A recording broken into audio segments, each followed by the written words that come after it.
Hi, welcome to yet another episode of Lawn Plug. We are blessed to have Ayushi Agarwal ma'am on Lawn.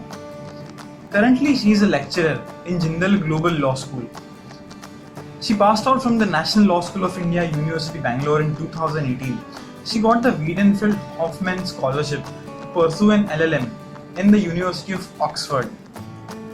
She has won prestigious moot court competitions like the 11th Nelson Mandela Human Rights World Moot and the Blackstone International Human Rights Moot Court hosted by University of Oxford. In this fun talk, she will take us through her journey in NLSIU Bangalore and the reason she declined a training contract from Allen & Overy to pursue her passion in the academia. Make sure you like this episode, subscribe to Lawn Plug, and share this to as many people as possible. In case you have any queries or feedbacks, please feel free to reach out to us on YouTube and Lawn Plug. So without any further ado, let's jump right into the discussion. Hello. Welcome to Lawn Plug. Ladies and gentlemen, today with us we have a very special guest. With us today we have Ayushi Agarwal ma'am. She graduated from NLS in 2018. She joined Oxford University for her program and she graduated from there in 2019. And you talk about anything in a law student's life, she has achieved it all. Winning the Nelson Mandela International Human Rights Moot, winning the Blackstone Human Rights Moot Court competition in Oxford, winning the NUJ's HSF Moot Court competition, winning the Amity International. I mean, there is this endless list of what ma'am has done. So we are very grateful to ma'am for you having sparing time to come on our show. So without wasting any further time, let's get right into it. So first of all, ma'am, how are you? I'm very good. Thanks a lot. I hope you're well too. Thank you so much. Firstly, ma'am, I really want to ask you that please share your journey in 5 years in the National Law School of India, Bangalore. And you also got the Justice Govinda Menon Award for the best overall student. So how did you juggle between so many activities at once? So when I entered NLS as a first year student, I was still unsure about whether law was my calling. A lot of people around me had told me to write CLAT and they thought that it would really suit my personality because I was always very fond of public speaking and I was a lot of social justice initiatives while I was in school.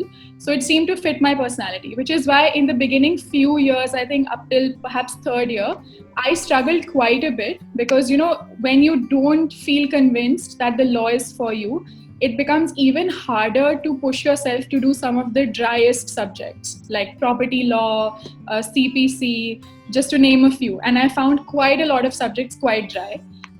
In a moment like this, I think what really helped me was just to keep reminding myself that having a good academic record really takes you places. So I knew that, I could apply for a really good master's course, or even at the time of recruitment, it would show really well in my profile that she has at least tried her hardest to get good grades, and it demonstrates some commitment to whatever you take up, whatever that might be.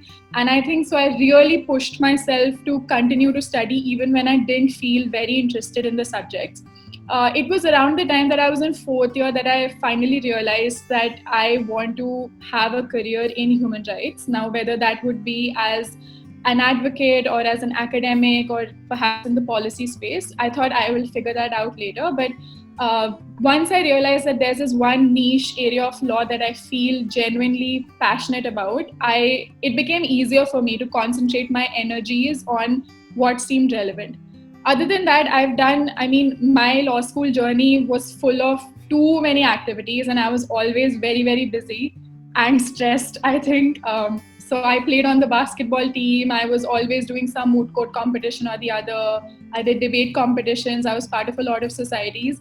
And that's mostly, I think, a personality issue. It can be both an asset and a liability. I am just the sort of person who likes to do a lot of things at once. Otherwise, I can start feeling like I'm stagnating.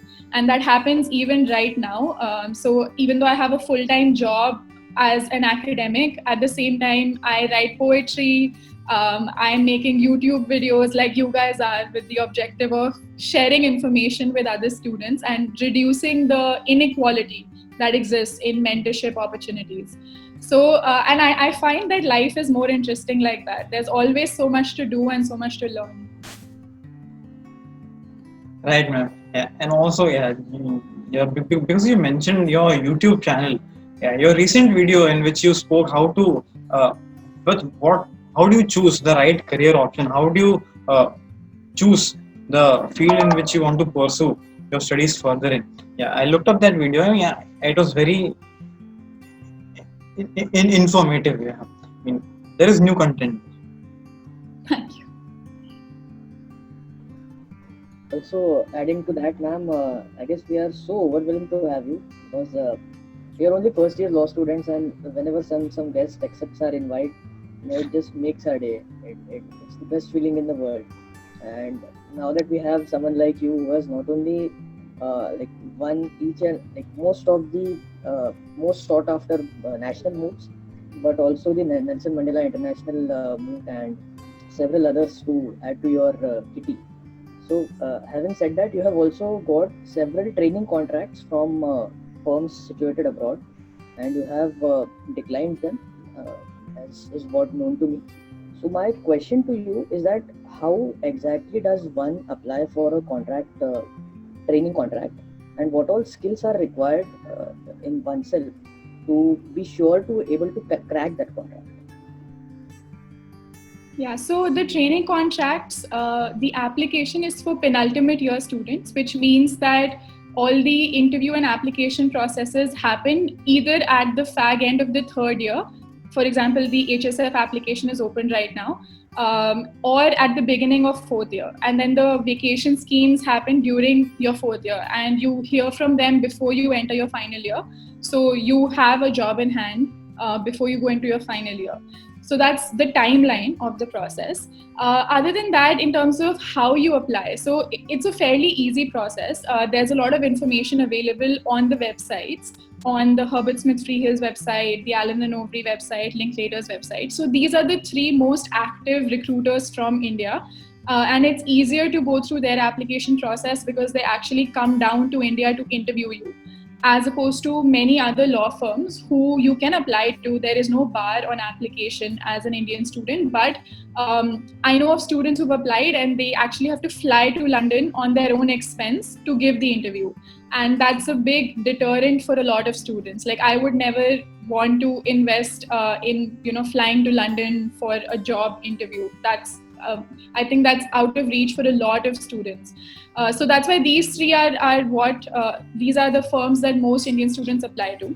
So you can go through their website, but I think there's something that acts as a barrier for a lot of students in I would say amongst that are not in the oldest national law schools, is that they don't have seniors who have got training contracts at these law firms. And at least what the trend in NLS has been, that when we come into our third year and when the applications open, one senior holds a session for us. A senior who's actually been successful will hold a session, and they will tell us exactly what the application process is like, what all you're supposed to demonstrate in the application process, what you get during the vacation scheme, why it's a good idea to apply. All of that. Somebody did it for me, and in my fourth year, I did it for my juniors, and that system has continued. And I think that is what is missing for other law schools that haven't got that opportunity. So that is why I thought it's good to share information like this. First is having some commercial awareness and experience really matters, because think of it from the point of view of the recruiter. They are looking for demonstrated ability as well as interest, right? So if you have commercial work experience, and again in a more recognized firm, then that works to your advantage even more. Then they know that, okay, this person has actually tried to work in this area, and they definitely have an interest in pursuing it. So they are more likely to want you. At the same time, so for example, for me, I hadn't done any corporate internship up until that point. But in other internships, I had gained important skills like drafting skills, negotiation skills that I concentrated on in the application. So it's more about putting your best foot forward, even if you don't have exactly the kind of experience that you think is valuable from the application point of view, you can still capitalize on whatever you have and try to make the best out of it. And at the end of the day, any application procedure is to some extent, it involves luck too. So even when I applied, it's not like I was 100% sure that this has got to be the best application they will ever see. It was that they considered my application amongst all the applications in that year, and they probably thought this is a good application. And then you have to top it up with a good interview as well, because there are many stages and you have to be successful in all of them.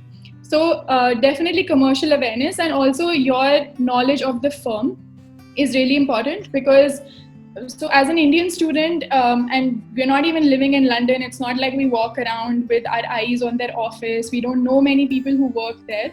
So if you're able to show that you understand the particular ethos and the particular character of that firm, then they will be particularly impressed, because they will know that you've done your research and you understand how, for example, HSF is different from Allen & Overy, is different from Linklaters.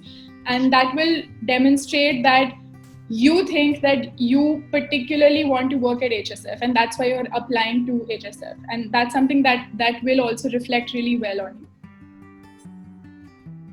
Right. So, ma'am, so the takeaways are that you need to be aware about commercial happenings, and two, you need to be very aware of what work the firm does. And when you are appearing for an interview, you need to explain to them why you think this firm is my cup of tea, or why I am the person who should be working at this place. And having told that, I guess all the viewers will have a really insightful, a great insight to take back from this video. And I guess that's really great, because we don't get to see a lot of Indians who get training contracts from several of the Magic Circle or say any of the UK based firms. So yeah, I guess that was very insightful. Yeah, but I want to add that actually when I went there for the vacation schemes, I realized that a lot of these biases that we have about our own abilities are simply biases.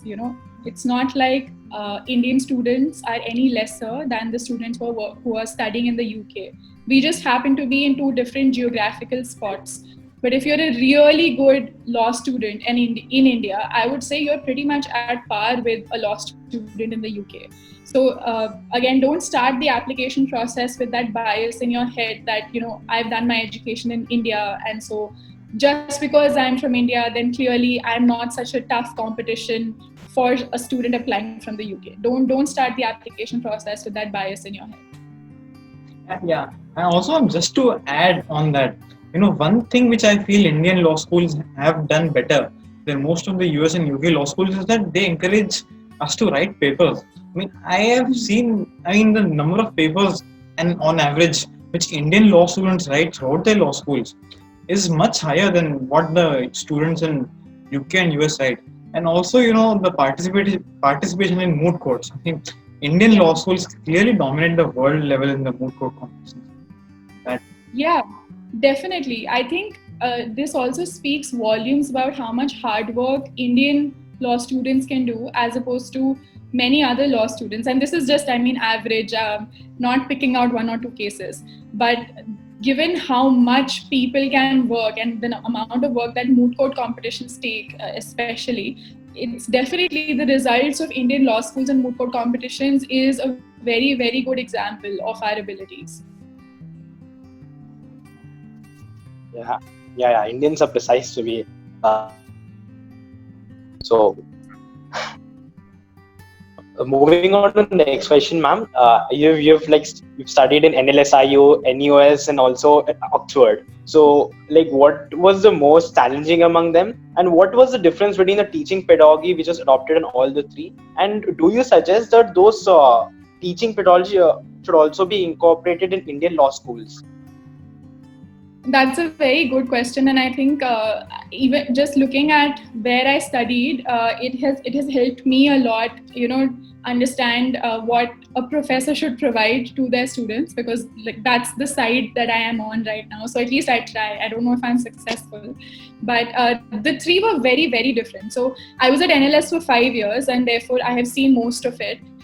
It functions, of course, much like most other national law universities do. In fact, I wish that we had more more optional seminar courses, and that's something that I know that students and the administration is working on now. Because having the option to study something that you actually like over and above the mandatory courses can really push you in the right direction. It can give you the requisite experience before you apply for a master's degree. So it really adds value to an undergraduate education. For NUS, I was there just for 6 months because I did my exchange semester over there.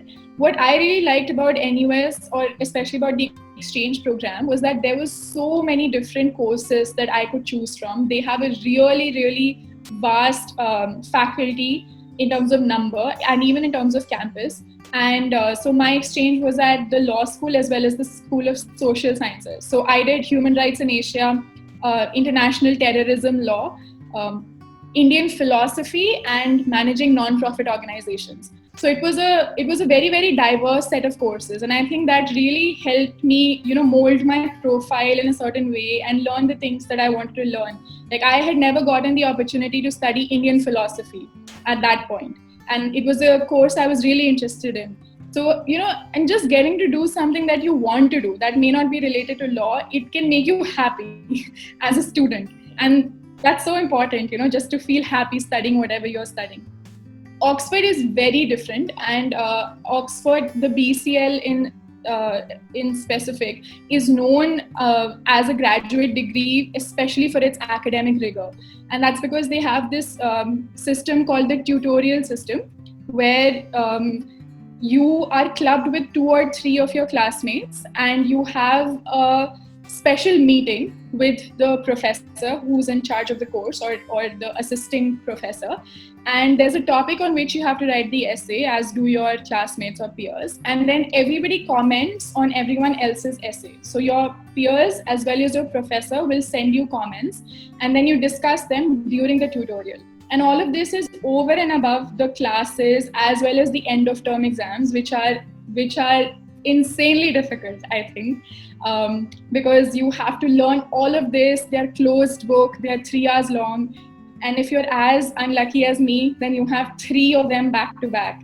And so I was dead when I had to give my BCL exams. But when you finish it, you really feel that you have learned a lot. And just in 10 months, it's a 10-month degree. It's extremely fast-paced and rigorous. And there are many moments where you question, why did I sign up for something as hard as this? But when you finish, you definitely feel that you have done a lot. And irrespective of all of those feelings earlier, you will definitely feel accomplished and proud. That's a very good thing. If an education system can make you feel that way about yourself, that's a very, very good thing. Exactly. I can't agree more on what you said. I mean, Indian law schools which only focus on academics, just read this and give the exam. Just ratify everything and just give the exam. Yeah, that is how success is defined as. But I mean, that is one thing which really distinguishes. Hemant has to say. I would just add on to it, like as Amey said, and even ma'am was saying that inclusive part of learning, that inclusive learning is not practiced in Indian law schools, I feel. Yeah. Sorry. Yeah, exactly. What I was going to say that the mere fact that you are studying in a place like UK or Singapore, it always makes you work to your bone. Right? Exactly. So ma'am, moving forward, you took a very bold decision from moving apart from the herd and choosing a job in the academia. Amidst all the NLU students, being in this rat race to get that one law firm job or that one training contract, to actually recognize your calling and to pursue that, it really takes exactly. So my next question to you, ma'am, is that declining the training contract from ANO, you joined the academia. So what is it which excites you teaching? So actually, at the time that I declined the training contract, I did not know where I will go. So I declined it while I was still in 4th year. I was going to enter 5th year. I did not have an offer to teach anywhere at that point. I did not have an admission in a master's program, although I was going to apply, I knew. So it was quite a big risk, definitely. But the reason that I did that was I knew that this is not something I want to do. And I don't want to make this sound like this is a great thing to do always. It's not. Taking such a huge risk is not always a great thing. But you should do it when you know that absolutely this is not something that will make you happy and you have at least some idea of what you would rather do. You know, if you're somebody who has not figured out the alternative at all, then you might as well get whatever you're getting at that moment, go ahead with it and keep thinking about what you would rather do. But for me, in 4th year, I knew that I enjoy human rights and I was thinking along the lines of, well, money isn't so important. Maybe I'll make lesser money. Not maybe, I will make lesser money as a human rights advocate or as an academic, but that's okay. So my parents are both government employees, and so I have grown up with not a lot of money. You know, before the 6th pay commission came, we had no money almost. So I know that you can still live life well. You can still have a good education. You can still, eat food with your family. And the most basic elements of having a good life exist without money. So I was not drawn to the money factor too much, which is something that I think is a very important element for most people. It should be, I guess, if you have loans to pay, then it's almost necessary for you to make sure you get a lot of money. But my biggest learning from that episode was that don't let the power of prestige, completely dupe you of what you actually want to do. Because a lot of people at that time, including my parents, told me that, how can you do this? This is crazy. This is, you can't do this. And you're acting too privileged. I mean, in our times, if we got a job offer, especially abroad, we would not even think twice. We would just take it. And I said that, yeah, I mean, I'm privileged to the extent that I don't have loans to pay off. So I can, at least right now, I can think of doing something that I genuinely want to do. And that's why I declined that contract. And I went through a lot of periods after that when I did wonder if I did the right thing, because I was going to finish at Oxford and I didn't know exactly what to do. I think for a few months I was contemplating starting practice. And then I realized that, I can always go back to practice if I want to. But if I start practicing, I cannot then suddenly turn back and try out academia. And so that's why I thought that, okay, let me give a year or two to academia, because I was a teaching assistant at NLS for one course and I genuinely enjoyed it.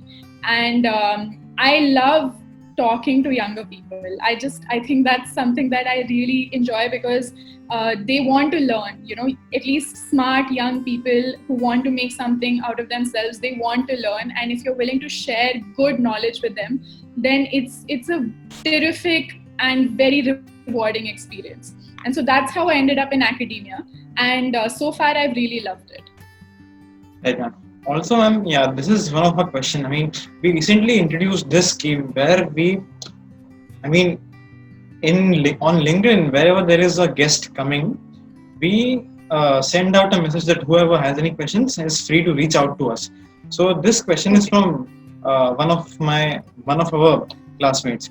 She asks that is it do European law schools have a advantage over the US law schools in pursuing international human rights? Just because in Europe there are many human rights institutions such as the UN, the ICJ, the ICC, etc., etc. Yeah, I mean, I would say that one advantage that I definitely feel exists in Europe is that it's Europe. It's made up of all of these smaller countries. You can, especially if you're able to learn the local language. So I'm not talking just about UK here, but say you go to Switzerland or you go to Germany or you go to France, and especially if you have a certificate in that language, then it becomes easier to get an internship with whichever arm of the UN has an office there. And you could do that internship while you're studying there. And getting into the UN is not easy at all. You need to do at least a few internships which are unpaid. So doing them while you're already there will cut down your costs a lot. So Europe has all of these extra opportunities for sure. And also, I think one good thing, at least now I can only talk about Oxford because that's where I studied, is that they are willing to talk about issues in a very non-Europe and non-UK manner also. As opposed to some feedback that I have heard from US law schools where everything is very American. You know, all the laws that you study, they're mostly centered around American law. So if you want to transition to a career in international human rights law, it might be more difficult to do that.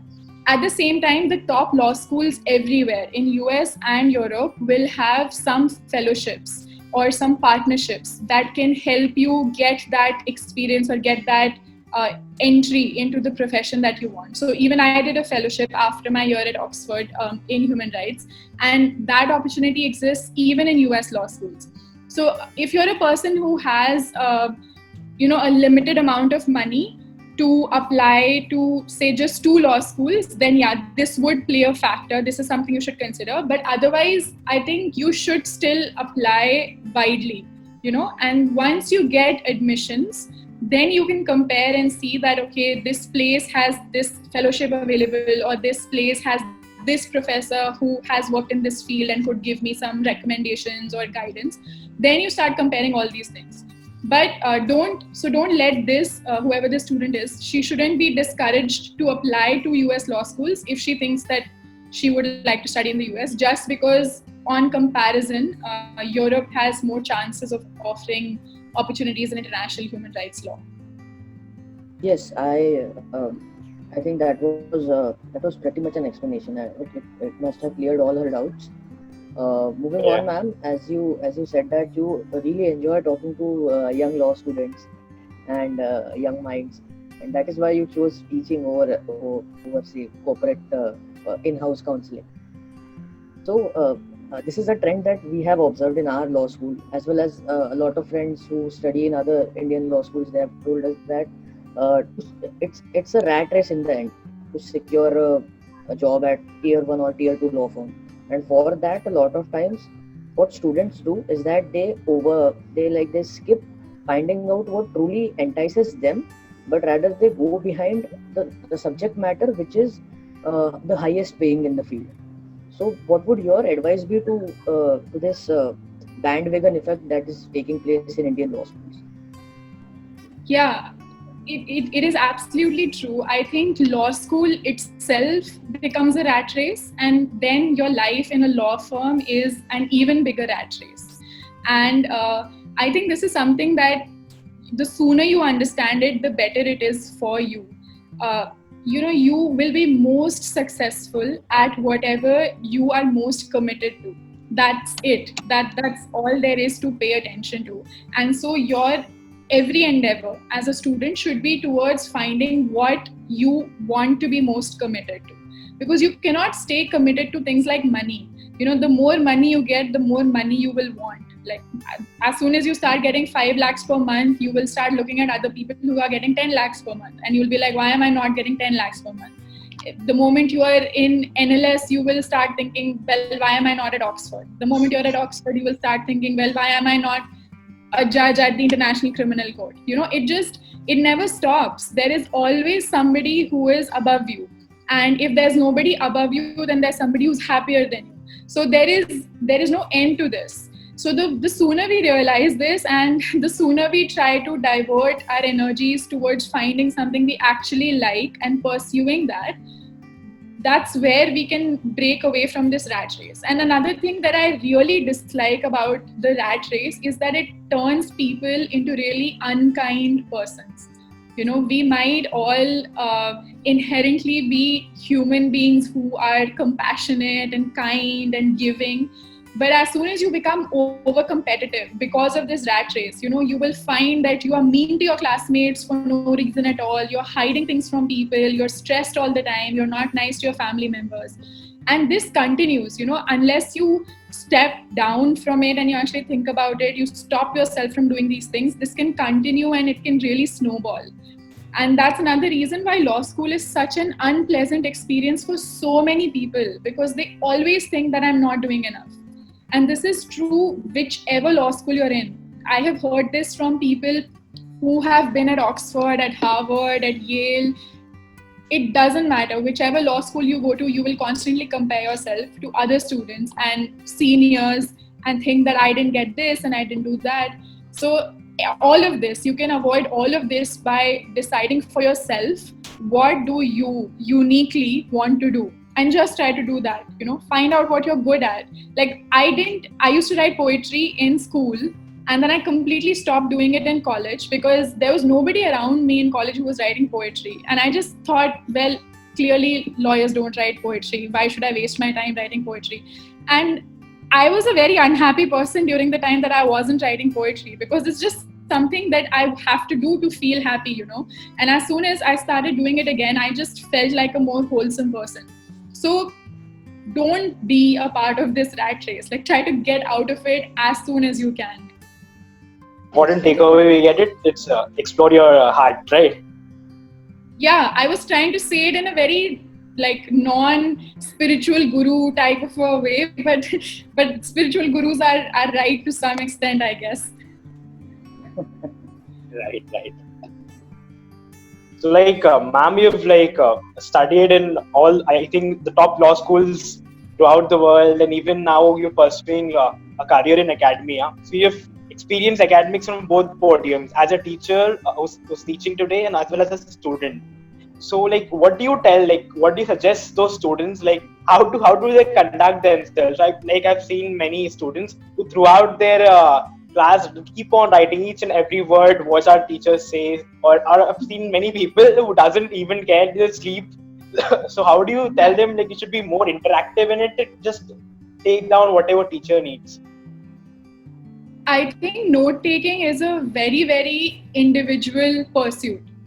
Everyone has very different styles of taking notes, and it all depends on how attentive they can be, how much they can absorb just by hearing the teacher, how much last minute studying they will have to do. So usually kids who need to stay awake in class, they are very, they're full of integrity and they want to stay awake, but they find themselves falling asleep. Often they will keep writing just so that they don't fall asleep. A lot of students do that. A lot of students are of the type that they learn more by hearing and they are able to capture the images. That's how I used to learn. I had to concentrate fully on the teacher instead of writing, and I used to lose the teacher if I started writing. So I used to listen more and write less. So I think every student has a completely different way of learning. So there is no one method. But at the same time, I think staying awake in class is the bare minimum. Because unless you're awake in class, you are not going to learn at all.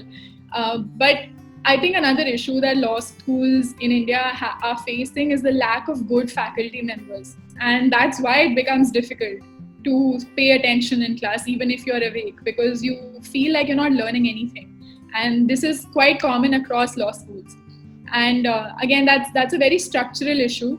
I think it has a lot to do with not just brain drain, but the fact that governments or government law schools don't want to pay a competitive salary at all.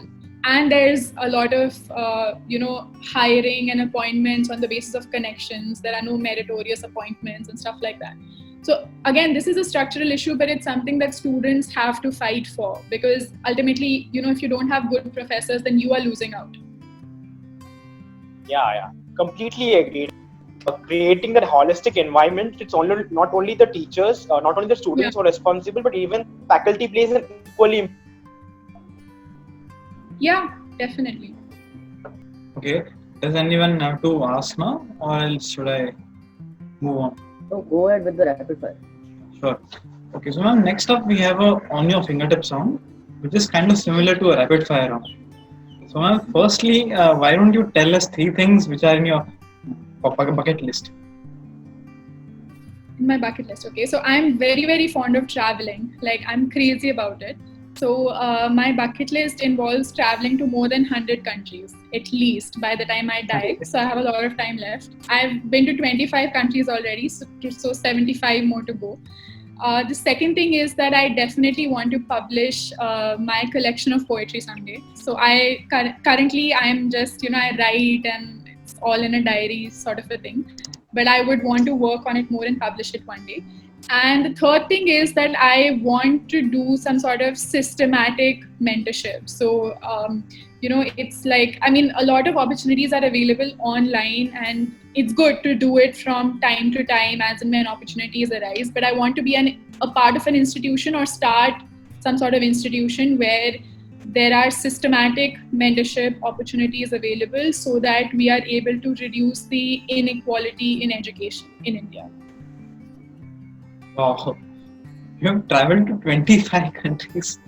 Wow. Can you name the most best one of it? Sorry? Which was the best of it? So I lived in Morocco for 1 month, and this was during my time at Oxford. So we have a really long winter break, and UK gets extremely depressing. The sun sets at 3 p.m. or 4 p.m. and everybody has left for Christmas holidays and didn't want to come back to India.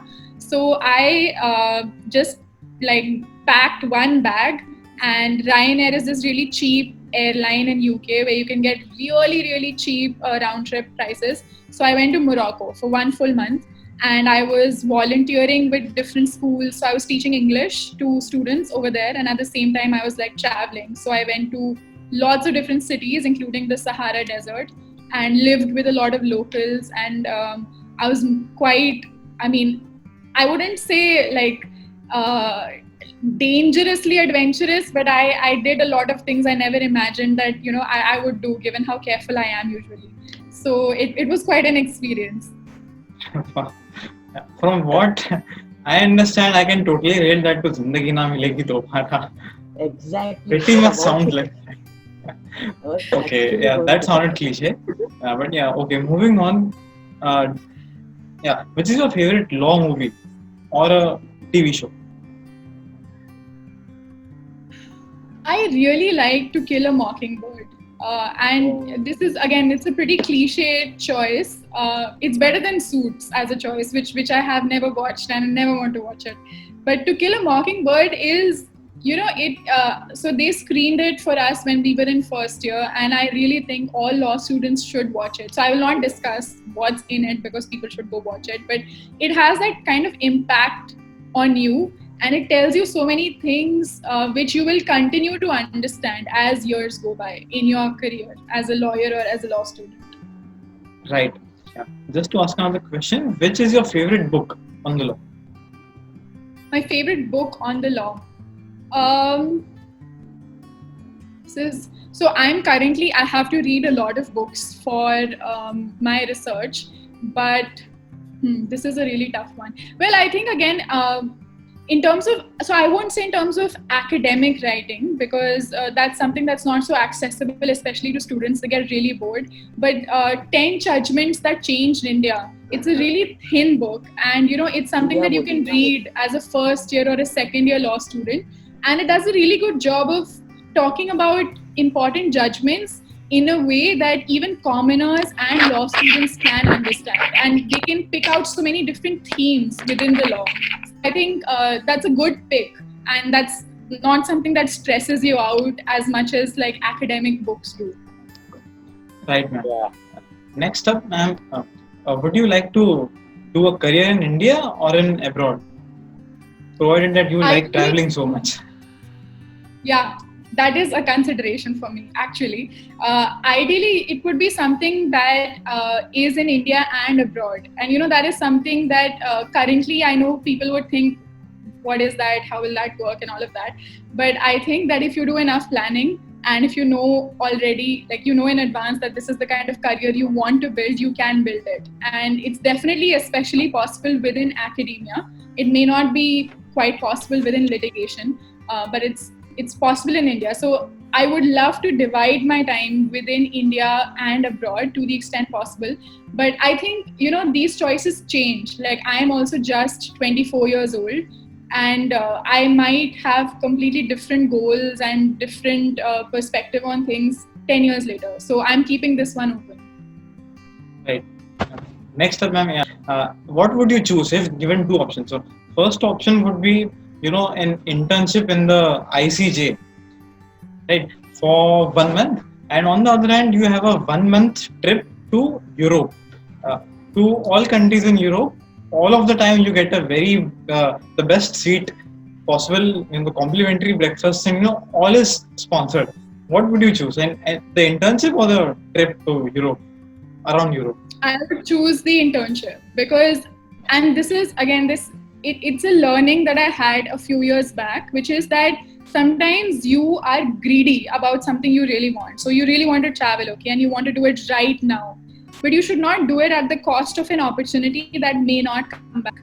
So an internship at the ICJ may not happen again, but I can still continue to earn money throughout my career and make that trip happen again anytime. So as much as I love traveling and as greedy as I would feel about taking that up, I would still go for the ICJ internship. Wow. Right. Ma'am, another question. Now we have the last three questions, and they are you need to be really quick in this. Okay, For like the fun part of it to come out, you have to be quick. So the first question being that given the fact that you are into academia and you have won so many moods, tell us what is the most difficult? A, teaching students. B, convincing a judge in actual court, and third, convincing a judge in moot court. Convincing a judge in actual court, I think. Because it is not to do with your argument too often. Like it has nothing to do with the merit of your argument. So what's involved in it then? Okay, so again, disclaimer, I have never actually fought a case in court because I haven't practiced as an advocate yet. But I hear from a lot of my seniors that, especially as a female advocate, and again, this is something that played into my decision. I know that there are so many biases in our judiciary, and this is why the whole senior advocate gown issue also exists. The moment they see a marker of identity, that this person is a senior advocate, or that this person is a junior advocate, this person is like, she's a lady and she's wearing a nose ring, stuff like that, they will automatically turn something off in their head and the merit of your argument will reduce. So there are judges who don't do this, and they are wonderful, but there are too many judges who do this as well, and it sucks. It really sucks for our legal system. I hope it changes as soon as possible. But, Yeah. That's all we can hope and we can do at the given moment. So moving on, ma'am. I would just add. Okay. No, go ahead, Hemant. No, I was just adding on to it. Yeah, I hope it changes quick, but even we have to get involved into it to change, right? Like even we should be a part of it. Definitely. Right. Ma'am, the next question being, tell us 3 things that Indian legal education system should do away with. Bad professors, the trimester system, and projects that will not teach you anything. Right. Relatable. To its Very, core, it is very, relatable. very relatable. Right. And the last question coming your way, ma'am. Now, also this is because you have studied at institutes of repute throughout the globe, and the curriculum must have been very stressful out there and very competitive as well. So tell us your 3 things that you would do to relax your mind, your 3 go-tos in your life. One was speaking to nobody. I love solitude. So like just going somewhere where nobody can talk to me and I can talk to nobody, even if that means sitting alone in a coffee shop or like sitting alone in a garden.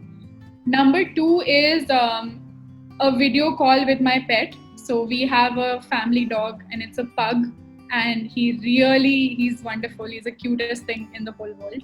So that's number 2. And number 3 is writing. I love writing. I have filled up too many diaries and, just getting it all out. It's called a brain dump. Whatever stress you're feeling, you just like get it out on paper, and that really relaxes you. Great. I mean, also I have seen this very often in law students. Maybe I don't know because the curriculum is very stressful or what. But by the end of the 5th year, each and everyone is into Urdu shairis. So, I don't know why. what exactly goes into happens with them, but a lot of them turn into shires and all. So I don't know what happens exactly. I mean, I knew that there are few of my seniors, very few, maybe not more than 2 or 3, who enjoyed shairi and poetry. But I did not know that it was a phenomenon, like a common phenomenon. Oh yeah, it is. And this is Maybe in not boys' only in Even law schools. coffee. Even coffee, like Amay. Anyway, So just to give you an heads up, Amay here is a coffeeholic. So for him, the solution to each and every stressful thing is coffee. So if don't do that because you get used to too much coffee. How many cups of coffee do you drink in a day right now? max to max 2, not more Okay. than 2. Yeah, in fact, Okay. I have a coffee mug right here. Okay. Well, I mean, yeah, two is fine, but I think it shouldn't be more than that. So don't get too used to coffee. Actually, true. I think with this we come to the end of our interview.